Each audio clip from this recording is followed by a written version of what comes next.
درود شریف پڑھنے والے شخص پر اگر رکت طاری ہو جائے تو سمجھو کہ جواب آ گیا۔ غم میں اللہ کی یاد آئے اور درود پاک ہو، ورد زباں ہو تو سمجھو کہ غم سرفراز کر گیا۔ غم میں تو سمجھو کہ غم سرفراز کر گیا۔ اللہ سے اللہ کی رضا کے علاوہ کچھ نہ مانگو، اس کے محبوب کی محبت مانگو، پھر سکون ہی سکون ہے۔ آپ درود شریف سے پانی دم کر کے اپنے گھر کے چاروں کونوں میں چھڑک دیا کرو۔ اس طرح گھر میں راحت اور سکون پیدا ہو جائے گا۔ جس کا اللہ کریم سے رابطہ نہ ہو وہ روح تکلیف میں ہوتی ہے، چاہے جسم کتنی ہی راحت میں ہو۔ جس کا اللہ کے ساتھ رابطہ ہو جائے وہ روح راحت میں ہے، جسم راحت میں ہو یا نہ ہو۔ اللہ تعالیٰ سے رابطے کا بہترین ذریعہ درود پاک ہے۔ جس شخص نے کائنات میں حضور اکرم صلی اللہ علیہ وآلہ وسلم کا ذکر دیکھا اور حضور صلی اللہ علیہ وآلہ وسلم کا ذکر کیا اور وہ اس کائنات کے راز کو پا گیا۔ اللہ کا حکم ہے کہ جس نے درود پڑھا، جس نے دل میں حضور صلی اللہ علیہ وآلہ وسلم کی یاد آئی، اس دل کے اندر آگ کا کوئی شعلہ نہیں جائے گا۔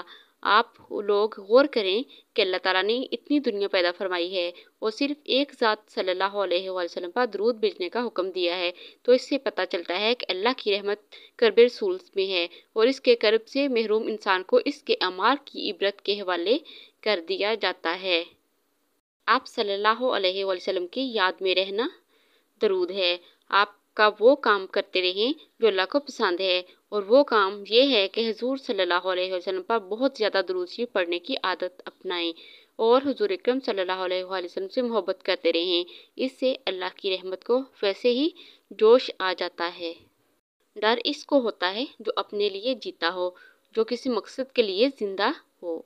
جس نے یہاں نبی صلی اللہ علیہ وسلم کی تعریف نہ کی وہ نہیں بخشا جائے گا، قیامت تک نہیں بخشا جائے گا۔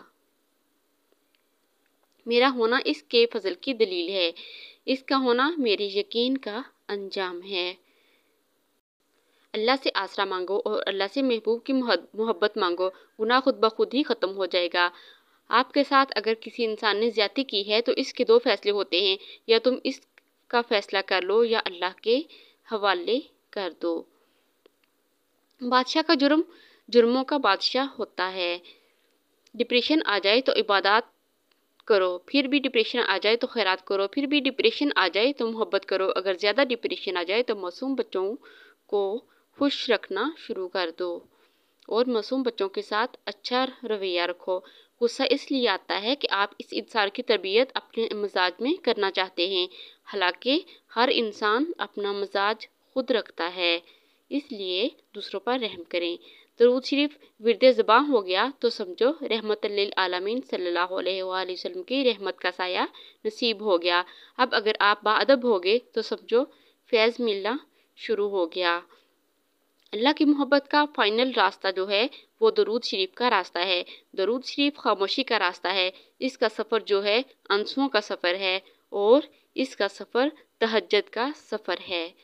دعا کرو اللہ تعالیٰ مہربانی فرمائے کہ زندگی انسان کی خدمت میں گزرے، حضور اکرم صلی اللہ علیہ وآلہ وسلم کی محبت میں گزرے، اللہ تعالیٰ کی عبادات کرنے میں گزرے۔ ہر وہ آدمی جو ضرورتوں کے وقت محبتوں کو ترک کر دیتا ہے وہ آدمی کبھی وفاداری نہیں پائے گا۔ میری اس ویڈیو کو زیادہ سے زیادہ شیئر کریں، کیونکہ یہاں تک ہماری ویڈیو جائے گی سب جو درود شریف پڑھے گا اس کا ثواب آپ کو بھی ہوگا، مجھے بھی ہوگا۔